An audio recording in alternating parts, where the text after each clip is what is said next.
In this video, we will learn how to by default 3 sheet in Excel file, new Excel file.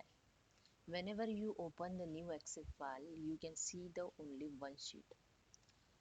I just press the Control plus N to open the new Excel sheet. You can see here the one sheet is by default.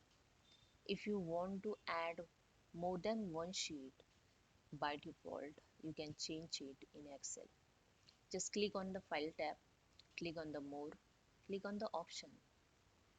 You can see here when creating the new worksheet, you can add include this. One sheet is by default here mentioned. I want to add here 3 sheet. You can add also many string. I just show you the only 3 sheet for. I just enter here 3 and tap and click on OK. Now when you open the new Excel sheet, I just pressed Control plus N. You can see here the 3 sheet is by default. That's it. Hope you understand. If you like this, please subscribe my channel. Thank you so much.